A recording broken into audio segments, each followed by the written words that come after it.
As with every 19-year-old, he had everything to live for.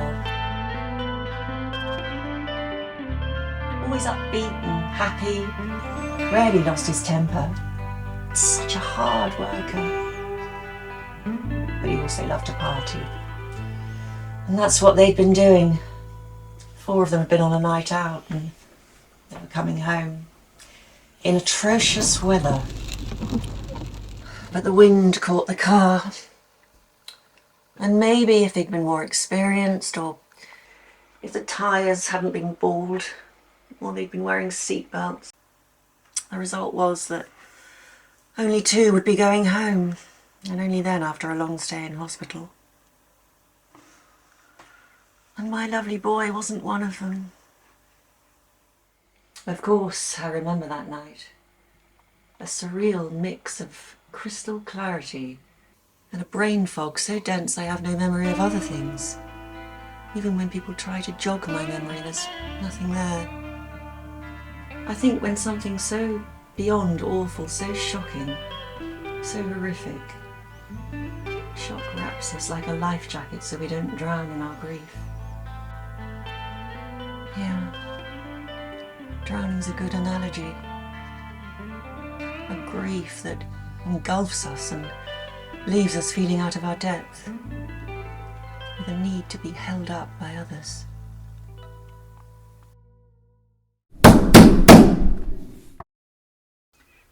The bang on the door at 3 in the morning will always stay with me. I sometimes wonder if that particular type of door knocking is taught to the police. I think I felt it more than heard it. Then the wobbly confusion of getting up, grabbing my dressing gown and running downstairs.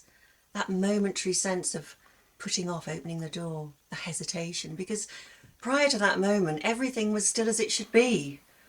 But of course you open the door and there they were, 2 big policemen. I remember them clearly. They seemed bigger than they really were. And I was stood there in my dressing gown, slippers on the wrong feet, as someone helpfully pointed out later. I was already exposed, already vulnerable. I think I was screaming before they finished saying his name. Obviously that woke everyone else up. But then things blur. Later that day I had to go into work.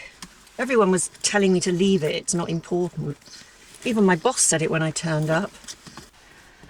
But it was important. I was in a high-level finance job. The payroll needed to be run and I was the only one who knew how to do it.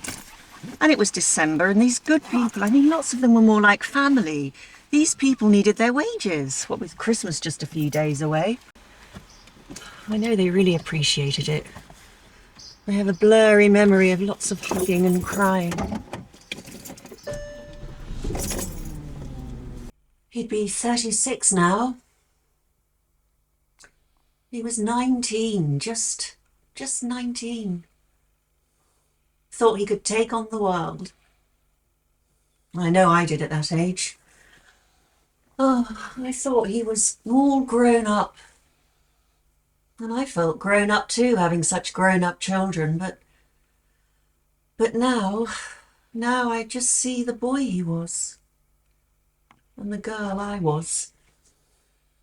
And 17 years later, I feel less grown up, less sure of everything. I'm not unhappy, but there is always the sadness, the space where he should be but isn't, a gap.